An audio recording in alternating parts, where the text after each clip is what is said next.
It's Raiders week, and this one feels personal. Last season's loss still stings, even though the Chargers already beat the Raiders earlier this season. That pain hasn't faded, and now it's time to make things right.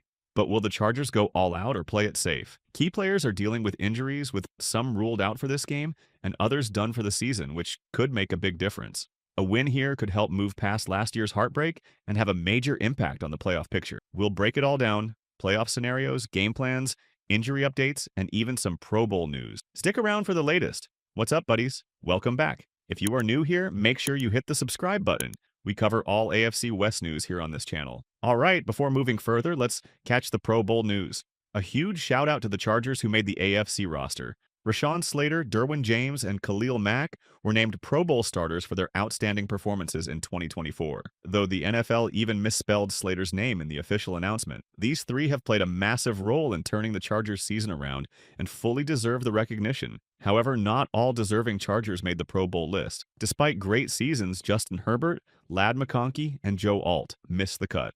When you consider the tough competition, it makes sense why they were left out. But the good news is they headline the Chargers Pro Bowl alternate. If players drop out, these three could be next in line to represent LA and Orlando. Other notable alternates include Darius Davis and Cameron Dicker, both recognized for their special teams contributions, though Davis had a rough start to the season. Nick Neiman also earned an alternate spot for his impact on special teams. Joey Bosa made the alternate list based on his reputation, despite not having his best statistical season. On the flip side, players like Bradley Bozeman and Scott Matlock raised eyebrows with their selections. Bozeman has struggled at center, and many fans have been calling for a replacement. Matlock, a converted defensive lineman now playing fullback, hasn't been impactful enough to justify the honor. Meanwhile, sophomore linebacker Dian Henley has been phenomenal, yet he was overlooked.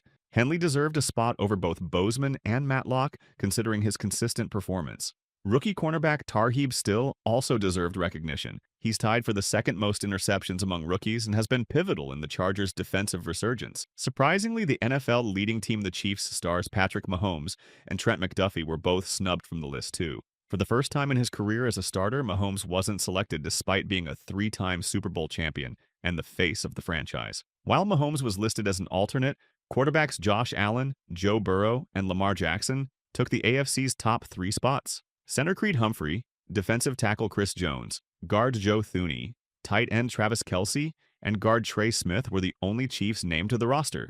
Kelce, notably, led all players in fan voting with over 220,000 votes, securing his 10th Pro Bowl selection, second only to Chiefs legend Tony Gonzalez.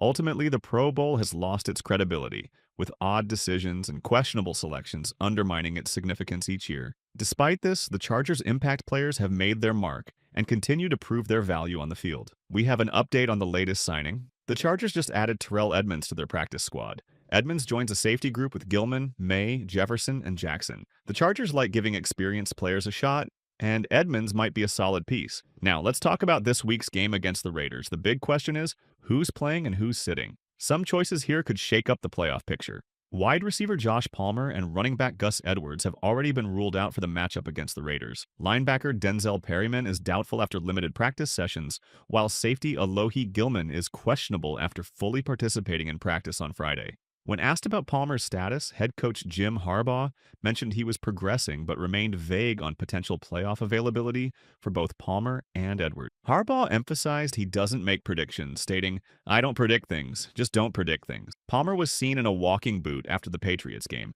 while Edwards remained limited to side work during practice. Their recovery over the next week will be critical, especially with the possibility of the Chargers playing as early as Saturday in the wildcard round. The short week could impact their readiness significantly. While they won't play in Week 18, the hope remains for their return by Wild Card weekend. The Chargers' depth at receiver has been tested all season due to injuries, and the team may consider activating Simi Fehoko, Brendan Rice, or Jalen Rigor if Palmer remains sidelined. For the Raiders, Amir Abdullah is out, so Alexander Mattison will likely take most of the carries.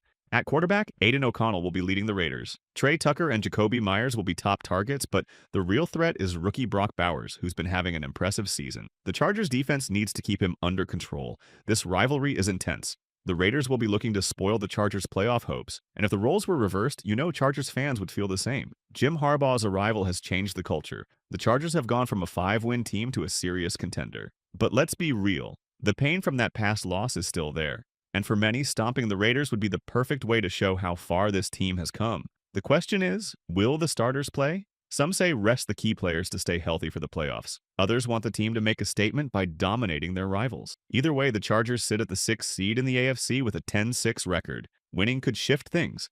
If the Chargers stay at the 6th seed, they'd face the Ravens in the playoffs. But if the Bengals beat the Steelers and the Chargers win, they could move up to the 5th seed and face the Texans instead. A lot rides on this weekend's results, and the energy feels electric heading into this matchup.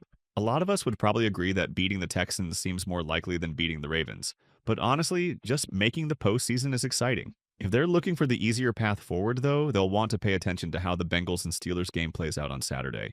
That brings up a big question. Start or sit the starters? If the Bengals win and the 5th seed is in play, the Chargers will almost definitely play their starters. The plan would probably be to build an early lead, get Herbert and the key players out by the 4th quarter, and secure the win. But if the Steelers win and the Chargers are stuck at the 6th seed, the decision gets tougher. Personally, I'd still play the starters, but maybe not for the full game. Momentum matters a lot, and the Chargers have been building serious momentum lately. To keep that energy going, the team needs reps and rhythm heading into the postseason. I'd suggest playing the starters for the first half, keeping everyone sharp while avoiding unnecessary risks. Harbaugh has an old-school mindset, so he may still aim to win regardless of the playoff implication. If that's the case, expect the starters to be out there no matter what. Momentum has been huge lately. The Chargers crushed the Patriots and have key players like Dobbins and Gilman returning. The pieces are coming together at the right time, and maintaining that energy could make all the difference in the playoffs. Everyone witnessed when J.K. Dobbins went down against the Ravens, and everything changed after that. The offense struggled to find its rhythm, which makes this an important game for him. Dobbins has some personal incentives, too. If he hits a certain yardage milestone, but he could earn contract bonuses. Someone correct me in the comments if I'm off, but I think it's around 130 yards. That alone is a reason he'll want to perform. But beyond the bonuses, having a healthy Dobbins in this momentum swing can boost the Chargers' chances dramatically in the AFC wildcard. For whatever reason, whether it's his pass protection, his ability to open up the passing game, or just his presence, this offense clicks better when he's on the field. Just last week, he put up around 70 yards and a touchdown, showing he's back to form. If the Chargers can keep building on that momentum, they'll be a dangerous offensive team heading into the playoffs, no matter who they face. Especially if it's the Ravens, Dobbins will be crucial. So whether or not the starters play the full game, he needs to get his carries. With no Christian Wilkins or Max Crosby on the other side, it's a great chance to boost his confidence and keep that rhythm going. That said, there's a risk. Dobbins has a history of injuries, and if nothing is on the line, resting him could be smart. But momentum matters, and Dobbins is a key part of this offense. The reps could be vital for keeping the team sharp heading into the playoffs. Speaking of momentum swings, Justin Herbert has been on fire these past few weeks. Look at his performance against the Patriots. It's not just about beating weaker teams, it's about how you win. Herbert dropped 40 points on a tough Patriots defense. He's getting aggressive, using his feet, spreading the ball around, and building chemistry with Ladd McConkey. This is exactly what you want to see heading into the playoffs. Now, shifting focus to the defense. This might be the most important part of the Chargers game heading into the playoffs. They currently have the #1 scoring defense in football. Sure, there were a few rough patches like giving up 40 points to the Buccaneers and 27 points in another game, but the last few weeks have shown serious improvement. The defense is getting back to its prime, limiting opponents' scoring and making big plays. Derwin James has been on fire, and the secondary is finding its identity with standout performances from players like Cam Hart. Safeties Tony Jefferson and possibly Eddie Jackson could contribute this week as well. So, what's your score prediction? My score prediction is the Chargers will win 28-20. I want to see the defense hold the Raiders under 20 points, and the offense score more than 27. This team needs to stay sharp and ready for a deep playoff run. If you enjoyed this, hit the like and subscribe button on your way out.